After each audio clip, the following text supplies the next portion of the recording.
చందమామ కథ మాటకు మాట. ఒకప్పుడు తంజావూరు రాజ్యాన్ని రఘునాథరాయలు పరిపాలిస్తూ ఉండేవాడు. ఆయనకు సంగీతం అంటే మహాప్రీతి. అందుచేత ఎక్కడెక్కడ సంగీత విద్వాంసుల్ని రప్పించి గాన సభలు చేయించి గొప్ప గొప్ప బహుమానాలతో సత్కరించడమే గాక వాళ్ళందరితోనూ మీరు నా ఆస్థాన సంగీత విద్వాంసులుగా ఇక్కడే ఉండిపోండి, మడులు మాన్యాలు అగ్రహారాలు ఇస్తానని చెప్పేవాడు. అలానే వారు అక్కడే ఆస్థాన విద్వాంసులుగా స్థిరపడిపోతూ వచ్చారు. ఆస్థానంలోని అందరూ గొప్ప విద్వాంసులే అయినా అందరిలోకి మొదట చెప్పవలసిన గాయకురాలు కామాక్షి. కామాక్షి కంఠం ఎత్తితే ఏడిచే పిల్లలు ఊరుకుంటారు. మేసే పశువులు మేత మానేసి నిలబడిపోతాయి. పుట్టల్లో ఉన్న పాములు చక్కా వచ్చి పడగలెత్తి నాట్యం చేస్తాయి. కామాక్షి పాట అంత గొప్ప పాట. అటువంటి విద్వాంసురాలు తన ఆస్థానంలో ఉండడం రఘునాథరాయలకు చాలా గర్వంగా ఉండేది. ఆయన ఆమెకు మధురవాణి అని వసంత కోకిలని బిరుదులెన్నో ఇచ్చాడు. కానుకలు మాన్యాల మాట లెక్కే లేదు. కామాక్షి గొప్ప గాయకురాలే గాని అందగత్తె మాత్రం కాదు. అందం లేకపోవడమే కాదు, కురూపే అని చెప్పాలి. అయితేనే ఆవిడ సంగీతం వినడానికి వచ్చిన వాళ్ళు గాన మాధుర్యంలో పరవశులైపోవడమే గాని ఆవిడ అందం పూసు వాళ్ళకెందుకు?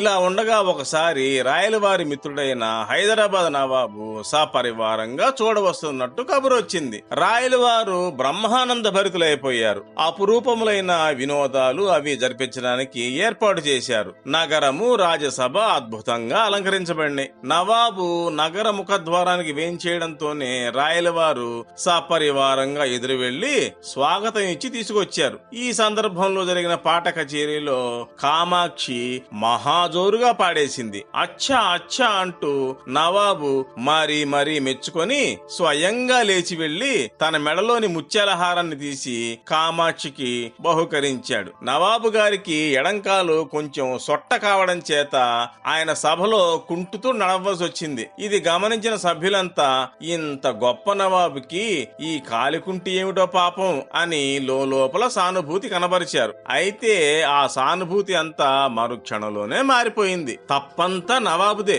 ఆ ముత్యాల హారం కామాక్షికి ఇచ్చినవాడు చక్కా వస్తే తీరిపోను, అలా రాకుండా ఏదో తెలివిగా మాట్లాడాలనుకుని కామాక్షిని అవమానించాడు అన్నారు. ఆమె అందమైనది కాదని అందరికీ తెలిసిన సంగతే.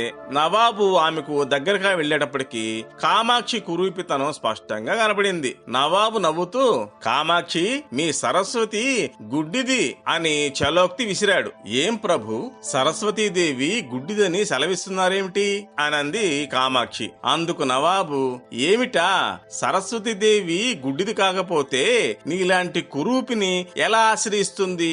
నీ మొహం చూస్తేనే డోకొస్తది కదా, అట్లాంటి మొహం నీది. అయినా సరస్వతి నీ చేత భలే బాగా పాడిస్తోంది అన్నాడు. కామాక్షికి నవాబు గారి హాస్యం అర్థమైంది. విద్యల సరస్వతి ఉత్త అంధురాలు కనుకనే నీవు ఇంత కురూపివని తెలుసుకోలేక నిన్ను ఆశ్రయించి నీ చేత ఇంత గొప్పగా పాడిస్తోంది అని ఆయన ఉద్దేశం. ఆ మాటలో కామాక్షి, నువ్వు చాలా బాగా పాడగలవు అన్న మెప్పు ఉంది, నువ్వు కురూపివి సుమా అన్న దెప్పు ఉంది. మెచ్చుకుంటే సంతోషిస్తారు గాని ఎవరైనా దెప్పుతూ మాట్లాడితే ఊరుకుంటారా? తమ అభిమాన గాయనిని నవాబు గారు అలా అవమానించారని సభలో అందరికీ కోపం వచ్చింది గాని ఏం చేయగలరు?